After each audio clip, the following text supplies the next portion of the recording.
Welcome to the Building Texas Business Podcast, where we share stories of leadership, innovation, and success from business leaders who know what it takes to build great organizations. Building Texas Business is brought to you by Boyer Miller, providing counsel beyond expectations. Learn more about how Boyer Miller helps businesses navigate opportunity and growth with clarity and confidence at boyermiller.com. Now, here's your host, Chris Hanslik. In this episode, you'll meet Nubia Pérez, CEO of Gretna Machine Shop, a company founded 45 years ago by her father. As CEO, Nubia has implemented several initiatives to clarify roles and responsibilities and leads with the belief that discipline is destiny. Nubia, thank you for joining me on Building Texas Business. So glad to have you here. Thank you for having me. I'm super excited. Okay, well, good. Well, let's get started. I want you to just start by introducing yourself and your company. Tell the listeners, what are y'all known for? So, Gretna Machine Shop, we are a machine shop here in Houston. We've been around for 45 years, and we make precision metal components. So, some of which you brought? Yeah, yes. I have some examples here. So these are all, basically we make widgets.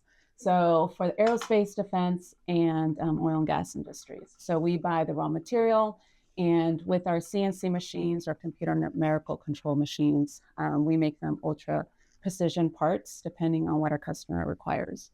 So very neat. Now, so 45 years in business, obviously you are second generation. Yes. So tell us a little bit, I guess, how did it get started? What's the story behind starting Gretna Machines? It's a great story. So Gretna started in 1980 by my parents, Benjamin and Nubia Pérez. And my dad was a machinist in Colombia. My parents are originally from Colombia, from Medellin. And it was the late 1960s. And the U.S. was giving visas to laborers and welders. And my dad, being a machinist, he came over age 23, 24. And the one friend he had was in New Orleans. So he ended up flying to New Orleans. Story has it, he couldn't find his friend's apartment and he only had $50 in his pocket. So the first night he literally stayed probably somewhere along the neighborhood outside because he couldn't find his friend's apartment, nor did he speak English at this time. And he eventually got a job there, got himself established, worked at the Avondale shipyard, and really started gaining roots there in New Orleans. He and my mom were already dating, so he went back, married my mom, and then together they lived in New Orleans for about 13 or 14 years. They lived eventually in Gretna. So if you've been to New Orleans, on the other side of the Mississippi River is Gretna, Louisiana. Okay. So that's actually why it's called Gretna Machine Shop, because my sister and I were born there. So eventually my dad worked for Baker Oil Tools as a machinist and as an inspector. And he did such a great job for them that Baker Oil Tools here in Houston said, Benny, they used to call him Benny, why don't you come to Houston and come work for Baker Oil Tools here in Houston? And he said, how about I go to Houston if I open up my own shop and you just send me the work and I can machine the parts for you. Wow. And that's how Gretna started, off 34th Street, Northwest Houston, in a small garage. And the first couple months, my mom was still in New Orleans with us, with the girls, and he would just sleep in the garage and machine parts. And then eventually my mom came to Houston with all of us. And he asked my mom, can you just come in and answer the phone just for me? And you can imagine my mom, broken English, but she was able to answer the phones. So she would answer the phones. My dad would be in the back machining parts. And I was in a pack and play, 1.5, 2 years old. Wow. So I grew up with the company. You literally grew up in the company. Very vivid memories of my dad. This was before all of the OSHA rules, smoking a cigarette, machining parts. But it was all paper checks. So my mom would give me a check. She's like, hey, go give the check, paycheck to that machinist. And I would go run a 5-year-old running a machine shop, but before OSHA, before any of that. And I would go and come back, and it was some great memories.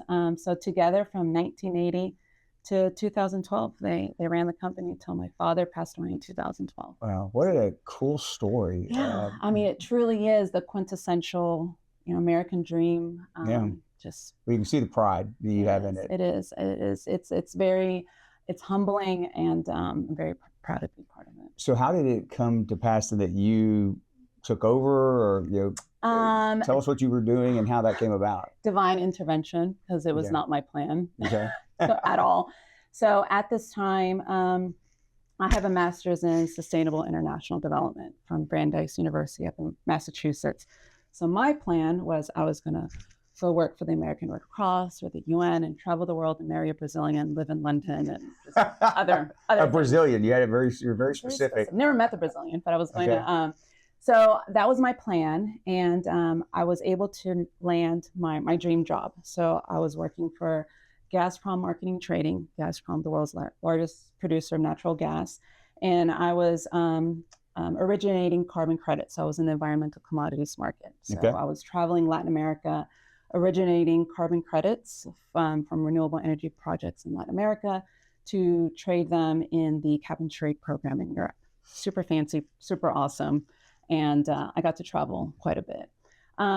But then end of 2011, early 2012, the carbon market was starting to soften and my dad was starting to get sick. So I prayed about it a lot. And I remember just thinking there has to be something else for me to do aside from working at Gretna. I really don't want to go to Gretna. So I looked at pharmaceutical sales. I looked at being a teacher, at anything and everything. But it was pretty clear that Gretna was where I needed to be. Yeah. So finally made the decision. I'll never forget. I went to Houston's restaurant with my mom and my dad, and I told them, all right, I'm quitting my job. I'm going to come work for the family business for 2 years. If Gretna, so I knew that I didn't want to be like this entitled, just owner's daughter that comes in and takes over the company without knowing anything. So I said, I either become a machinist or learn about business. Machinist seems really hard, so I decided to learn about business. So Gretna was able to have me go to get my MBA from Rice, and so that's where I learned some of the mechanics, just getting my MBA, and started my MBA. Officially started Gretna May 1st, 2012. Started my MBA September of that year. My father passed away in October 2012. Wow, it's a lot. So yeah, and I wasn't. Looking back, a lot of second generation companies have their parents or the founder. Unfortunately, I have my mom from a financial accounting side, right? But the operation side, my dad wasn't there. So right, you have a runway where they're still around, advising and looking over your shoulder. Yes. Maybe some of that's good, some bad, but you didn't have that option. I would say it would probably be net good. Right, yes, I didn't have some of the conflicts and stuff that you have with the first generation, but he was already in hospice that summer. So I really didn't get to really absorb a lot of the know-how of running the shop. Yeah. So, I mean, there are a lot of family-owned companies, a lot multi-generational, but that transition can't be easy. So I think it's impressive that you knew enough to say, I don't want to come in as like the entitled owner's daughter. Tell me about, how did you manage being welcomed and kind of earning the respect of the employees as you came in to start taking things over? So 2012 to 2022, I call it the dark years. It was 10 years. And what had happened, looking back in retrospect, so my mom and my sister and I all, after my father passed away, became owners. So the company's still 100% women owned between my mom, my sister, and I. And really in those, looking back, because Gretna was in our eyes successful, went to good schools, everything was good, we just assumed everything's gonna be fine. I mean, it's been fine. It's been 35 years. Like, the company will continue running as it did. So looking back, what I call those dark years, it wasn't clear leadership.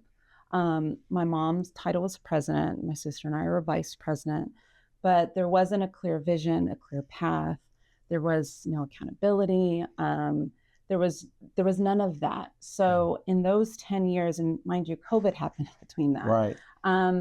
The company ran fine, but it was 100% pretty much oil and gas, and primarily still Baker Hughes.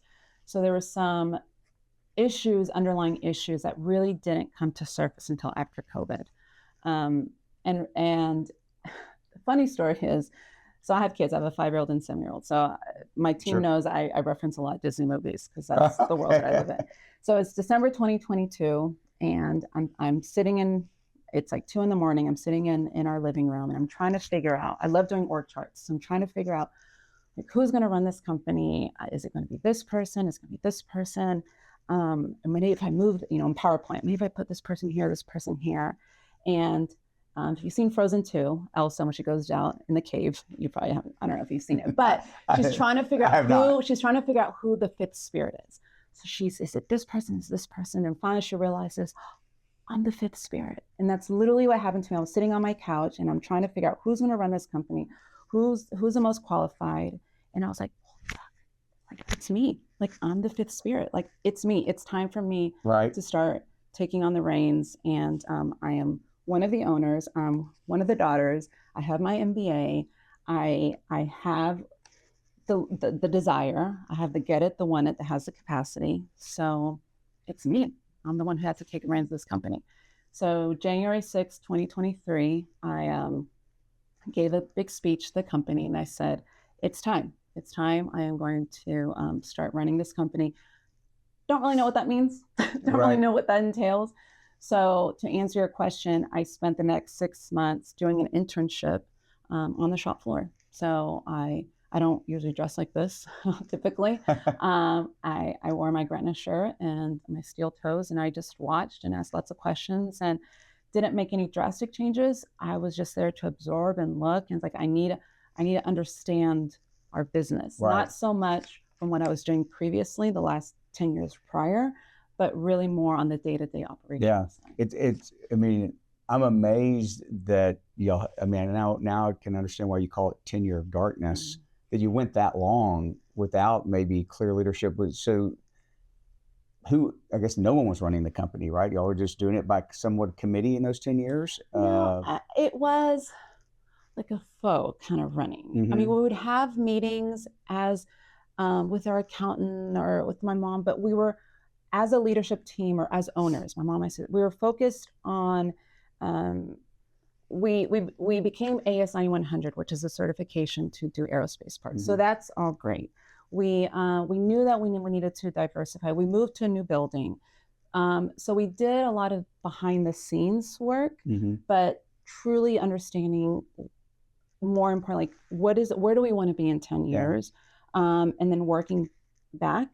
And we had a lot of family members in the company at the time, and we just assumed that things were just, just going to continue. Yeah. I guess if you look back, what were some of the, I think there's a lot of lessons here. What were some of the things when you look back at that and say, boy, we ignored some things that were maybe there, but maybe you didn't want to confront, mm-hmm. or, just lessons learned that you wish you had implemented something sooner? There's a lot. Probably the biggest thing is accountability. But in order to have the accountability, you have to have the right people. In order to have the right people, you have to have the right culture. Right. And at this time, I would say it was a very toxic culture. Looking back. In what way? It was what I would call an I gotcha. You give people work, but only with the expectations of, you say, let me just like reprimand you and make you feel like shit in that moment. Yeah. Instead of, let me give you the tools, let me be very clear my expectations are of you, and that wasn't done. And then I'm going to hold you accountable because of that. You can't have accountability without clearly defined roles and expectations. Exactly. And that the culture you're describing sounds like it was almost one where people were scared to act because they were going to get reprimanded or somehow in trouble. Exactly. And that stifles a company. Exactly what it was. Yeah. And so we run on EOS. So we've been running on EOS now for 2.5 years. And to really working under that framework of culture, our vision, the scorecards, it's all interconnected. Mm-hmm. And I think in the past, or what a lot of companies may do is they just take it on one piece. Like, I know we should have a scorecard, or no, let's do metrics now. Yeah, let's do metrics, but not how that's all interlinked with the overall picture. Right. So that's great. So seems to be going well, right? It's upward trajectory. Good. Yeah. Well, and how has the diversification helped in that regard? Tremendously. So we were 2 years ago, at any given time, 80-90% oil and gas, and now we've really flipped to 60-70% aerospace. So to make that transition it hasn't been easy. It definitely has not been easy, but it definitely gives us that ability to just look into different markets, but we also don't want to spread ourselves out obviously too thin. Sure. So really going deeper with the customers we have, truly understanding the industry needs, and building that network of other suppliers that can really support supplying. Well, you have to be careful with growth, right? Because you can spread yourself too thin and run yourself out of business. Right. I want to go back though to something you said. You mentioned obviously family-owned business, second-generation family leadership, but you also mentioned there was a bunch of family members in the business, and I can only imagine that created a lot of problems when you were talking about accountability, maybe given the familiar relationship and you're female, that maybe some others in the business were men and didn't want to take direction from you, or did you face that? I think with family, it's really family or non-family. You said it, clear roles, responsibilities for every single person in your company, including that cousin who wants to work there part-time in the summer. Every single person has to have very clear roles. And then when you have, because we run on EOS, those weekly metrics based on those clear roles and responsibilities. And that's also where discipline comes in. I'm a big fan of the book Discipline is Destiny. If you don't have that discipline of this isn't just a once in a while, okay, I feel like it, but it is that, do we really have to do this today? Yes, we have to have these meetings. We have to review these metrics. We have to see what's working, what's non-working. That consistency, it's just like working out. Like you can't just work out for like 2 weeks and expect results. You have to have that consistency. But you mentioned about being a woman. I get asked this often, being a woman and as a machinist in a machine shop. I personally find it to be a benefit, and not how you would think benefit, being a minority, being the only woman. I read a lot of leadership books and listen to all these podcasts as well about leadership. And now you're finally on and one. now I'm in one, but so much, you talk about empathy, you talk about communication, you talk about the importance of listening, you talk about all these just core characteristics. And I have a boy and a girl, and I see that communication just happen naturally. I know I'm stereotyping and generalizing, but typically women were better communicators. No question, you're better at communicating. So now there's this awareness of, it's really important to listen and have empathy. I'm like, yeah, I learned that when I was like 4. Right. Well, look, I've said for years, there are things we learn as just in our daily life, right, our personal life, that somehow when we step inside the office environment, we think we have to leave them at the door. Empathy is a big one, right? Because I think corporate, you have to go back years, but I think it's softening some. But the idea of corporate culture means you leave all that and you're inside a box, and there's clear lines, and you're not asked to maybe think or be human, and you can't stop being human. And I think that's what we've learned, right? Is no, you bring all that to work with you, and at work we have goals and responsibilities and things we're trying to accomplish in an organization, but we also have to realize those are humans that are helping us do it, and we have to have a human element. Absolutely. And empathy and social intelligence and all those things that bring us together and connect us as a community should happen inside a company. And I believe if the company's going to be successful, it must happen. Absolutely. I think a lot about being younger, and I'm not knocking my dad. This is, like you were saying, this is just generationally how it was. Yeah. And I remember vividly my parents saying, when you work, you leave your problems at home. Yep. It's impossible. Yep. It's impossible to 100%. do that. So I tell my guys, like, we may work with robots, want to have robots, but we're not robots. Yeah. And if you don't have changed perspectives and really put yourself in that person's shoes, it just makes for a really nasty work environment. It's called grace, right? We give grace in our personal life. Well, something we started doing that has been very transformative for us is just at the beginning of some of our partner meetings is an open share, and it's about what's going on personal, and it allows you to be vulnerable. And what we realize, right? It's something we know, but we either forget or gloss over. Everybody has stuff going on, and you still have a job to get done. But we can support each other if we know something's going on. On the personal side, we can be more supportive rather than resentful or whatever because it feels like you're not pulling your weight right now, right? And I think as a leader, you have to create an environment where people feel comfortable doing that and supported in doing that. And that it's safe. And it starts with oneself. So this means I have to be vulnerable. I have to be able to admit my mistakes and say, you know what, I screwed up. And then that gives people permission to do the same, but I can't say, hey, you should give this person grace when I'm not doing the same thing. For sure. So let's shift a little bit. I can talk about culture and all that all day. I love it. And it sounds like you're doing a lot to change and mold the culture at Gretna. But let's talk a little bit about innovation. I mean, you come into this business 13 years or so ago. What have you seen kind of change from an innovative technology standpoint, or where do you see some trends going that you are trying to position the company to be ready for so that it can, not get left behind? Automation is a key thing when it comes to manufacturing. So we still have operators and machinists to run our machines. But if we don't take into consideration eventually having that ability to truly run lights out and to really run unattended machining, then automation has to be a part of that conversation. I would say we're not one of the leaders in that, partly because of this dark ages and because we had all these other issues going on as a company. But that is now that I have a strong leadership team and we have a strong culture and we have a 10-year vision of where we want to go. Now we have that space to think, all right, now let's think about how, and we're not going to do it overnight, obviously. Right. Well, you don't necessarily have to be a leader, but you have to be an early adopter. Right. And you can't do that if you don't have a vision and a plan. Right. So automation and whatever aspect that means when it comes to CNC machining in particular, obviously AI. We just had my leadership meeting this morning, and again, we have to have an AI strategy, a technology strategy going forward for 2026 and beyond, and not just ChatGPT.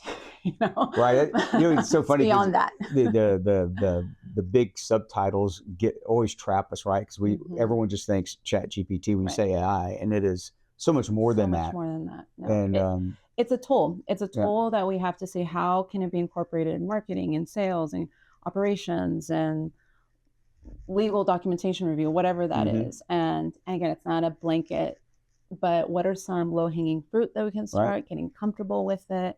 But first and foremost, manufacturing, definitely automation is a key component that we're starting to have very more conversations about that. And we're also in an industry that it's all about speed. So we have to figure out if we're going to compete internationally or compete with low-cost countries, we have to be able to, at least on this part of the United States, deliver as quickly as possible. You mentioned something that made me think internationally, but then the raw materials and seeds and products here. What has this year been like this past 12 months or so in dealing with the tariffs? How's that impacted your business? What have you done to try to, navigate around that? So raw material, obviously, clearly is one. That is a pass-through to our customers. So what we may see is a softening from the customer to purchase. So that, especially on the oil and gas side, has been a little flat. And also in our quotations. So we used to send an RFQ and leave it open for 2 or 3 weeks. There was times when I said, look, this quote's good for 24 hours because we don't know where the material is going to be. Yeah. In some cases, a customer supplies the material for us. So then that's it's a non-starter, but probably more from an investment standpoint and from customers actually making those purchases. That's where we've seen some of they're afraid to make investments, which means they're slowing down on what they need from someone like you. So it just slows your business, right? Right. How do you see maybe the first 6 months of 2026 going in that regard? Do you see some headwinds? You see some things changing that might be, positive for the business? So I see aerospace definitely continuing to grow here in Houston and in Texas. It's a great industry to be a part of. If you think about it, we're known as a city to be an oil and gas city, but we're the space city. That's right. Well, we're both. That's what I love. But there's some And we're a port city. Right. There's just, when it comes to, and the talk about onshoring, there's a great excitement when it comes to manufacturing in general in the US and here in Texas and Houston.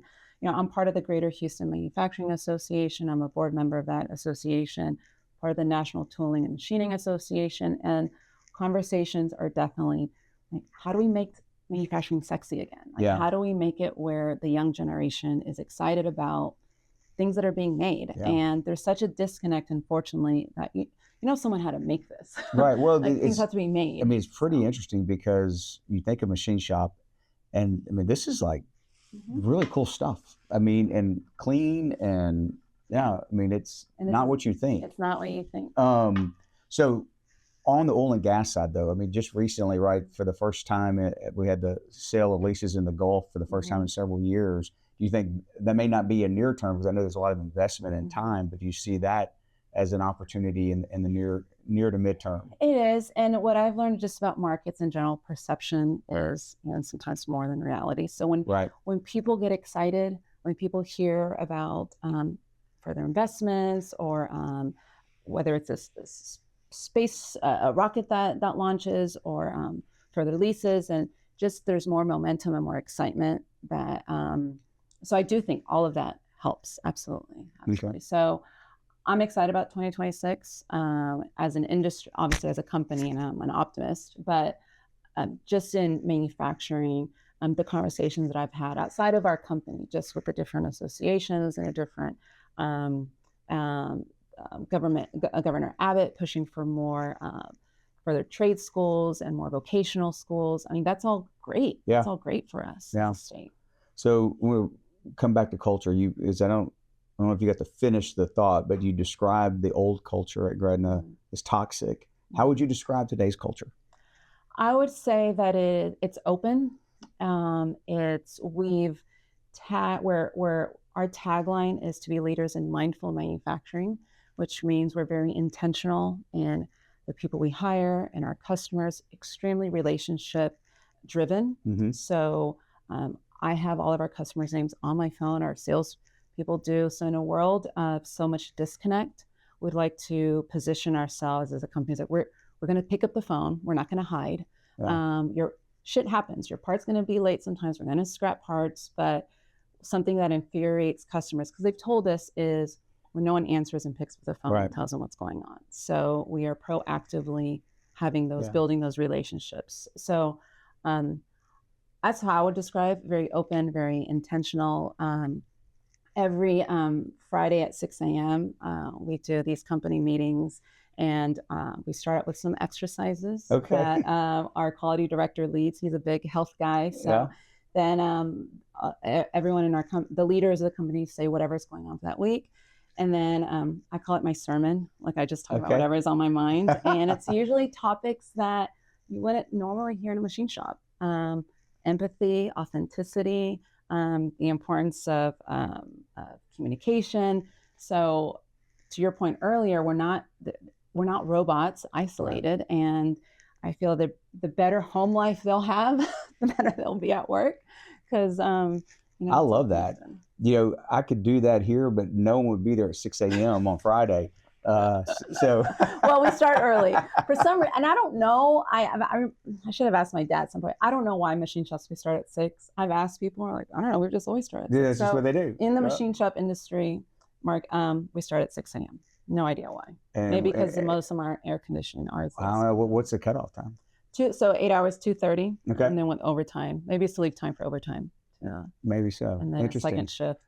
So you clearly have stepped into a role that sounds like you didn't want or wasn't sure you wanted. I guess you never met the Brazilian. No. I am happily married, though. Okay, good. So good. We're good. I knew that. I did. But I'm impressed with how you took on yourself to learn leadership. So just a little bit on, I guess, how would you describe your leadership style? And how do you think it's evolved since you stepped into Gretna? So about a year and a half ago, I had the CEO of a client of ours asked me, what has shocked you most about being a CEO? And I said, I didn't appreciate how much time I was going to spend internally, really thinking and I didn't think that was going to happen. So I would say right now, I would like to consider myself a transformational leader, one who I truly love finding the spark in people. Yeah. And what is their higher calling? What is it that gets them excited? I'm a big, being EOS, right person, right seat, get it when it has the capacity. If you position people in a place where they're that you're not setting them up for failure, where they truly are following their God-given gifts, I think they can do great things. And that for me is more exciting. So I would like to see the success of our company being almost the result or the consequence of just having people just be successful. It's like, Right. oh, and by the way, because they're successful, I have an amazing company. But Well, if yeah, each individual, right, makes the whole. Right, So right. But if you invest in people, and we say we don't just invest in machines, but truly invest in people. And at the end of the day, people just want to be seen, want to be heard, want to feel valued. And if you give people that space to grow, then you really don't have to motivate them. Right. They find it internally. So, that's great. Yeah. Well, look, I mean, I love how you tell the story of the dark 10 years. It seems obvious to me you're in the beginning of a very bright 10-year future. So I want to thank you for sharing that story with us. I do want to ask a little bit before we close, like, what do you like to do to recharge or unwind? Couple of things. So I'm getting my yoga certification. Just because that sounds something fun. My youngest daughter just got certified in Pilates. I mean, yeah, just kind of fun. I've been practicing yoga for 25 years. I'm just that's something I do. But being with my family. So again, my kids, they are such a because we had our children later in life. I have a lot of friends whose kids are now in high school and college, so they're consistently relish this age. They're great. So I'm constantly reminded. So I'm still enjoying the snuggles and sitting on the couch and watching Elf and, getting lots of kisses. And night. Frozen. And Frozen. And yes, that is the world that I live in. So spending time with my family. Awesome. All right. So do you prefer Tex-Mex or barbecue? Tex-Mex. Yeah. Yeah. No. Yeah. Though I do like Good Company's brisket. There you go. So. Another plug for Good Company. Well, look, I've known you for a while. I'm so proud of what you're doing at Gretna, and like I said, no question that you've got everything going in the right direction, and couldn't be happier for you. I hope so. So thanks for being here. I stand on the shoulders of giants. Well, you're doing a good job. So thank you, Chris. Take care. That's it for this episode of Building Texas Business. Don't forget to check out the show notes at boyermiller.com/podcast. for insights and resources from today's conversation. Learn more about how Boyer Miller can help your business grow at boyermiller.com. Thanks for listening, and we'll see you next time.